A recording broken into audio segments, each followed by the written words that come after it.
I've always been fascinated by the fall of great empires, and none more so than Rome. How did the mightiest armies in the ancient world meet their match? Well, you're about to find out.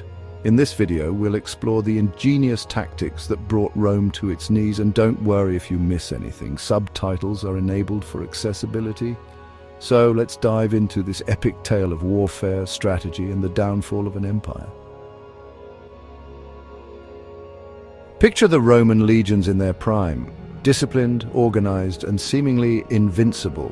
These weren't just soldiers, they were a finely tuned machine of conquest.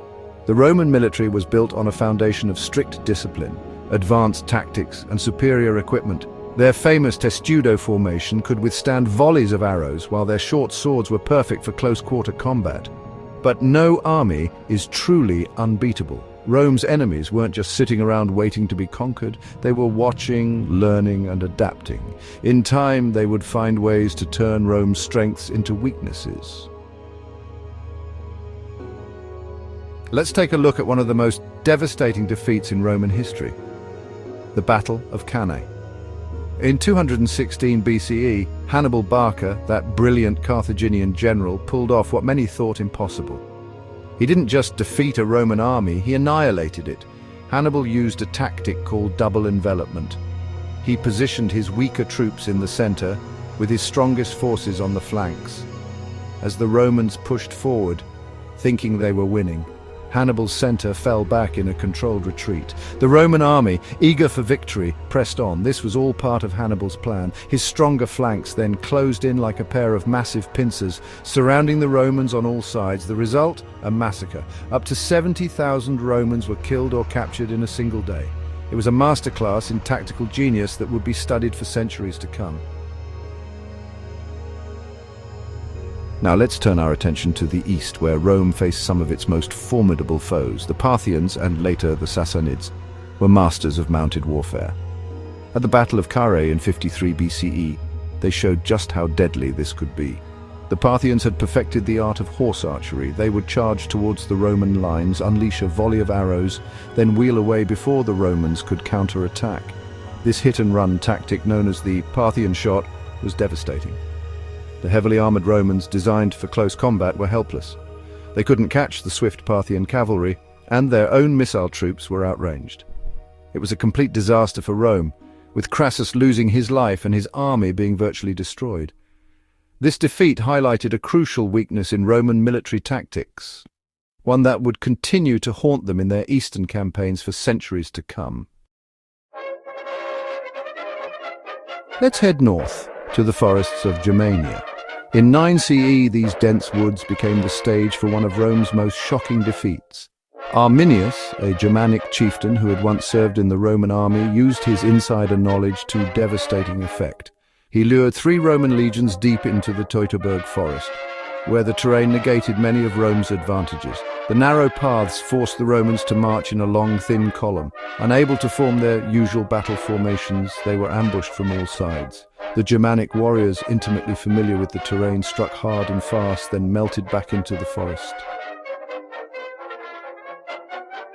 Over 3 days of relentless attacks, the Roman force was utterly destroyed.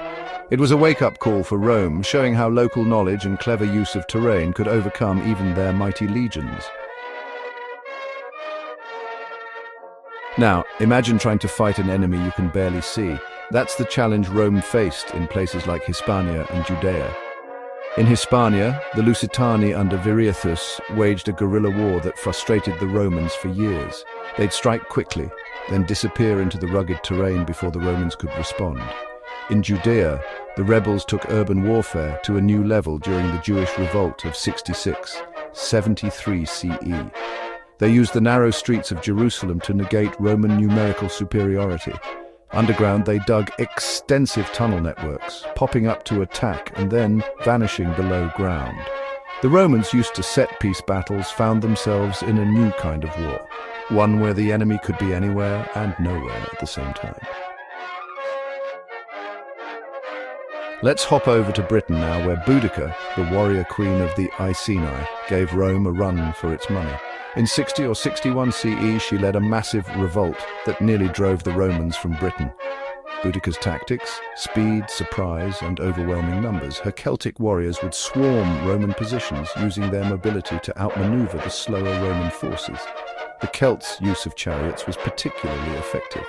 These weren't just transportation, they were mobile firing platforms. Warriors would rain javelins down on the Romans, then quickly retreat before a counterattack could be mounted. It was a tactic that the Romans, with their emphasis on infantry warfare, struggled to counter. As we wrap up our journey through Rome's defeats, let's look at some of the less obvious tactics that contributed to its downfall. Economic warfare, for instance. Rome's enemies learned that you don't always need to defeat an army to win a war.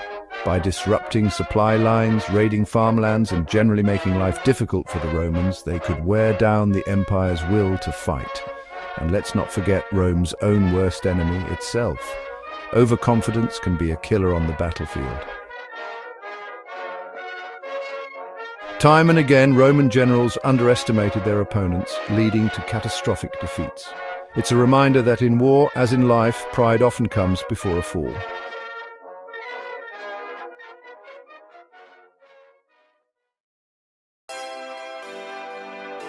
And so we've seen the tactics that brought low the mightiest empire of the ancient world, from Hannibal's cunning to the guerrilla warfare of the Judean rebels. Rome's enemies changed the course of history. They showed that with the right tactics, even the most powerful foe could be defeated. It's a lesson that resonates even today. Oh, and remember, if you missed anything, those subtitles are there to help you out. Until next time, this is Corey Cannell signing off.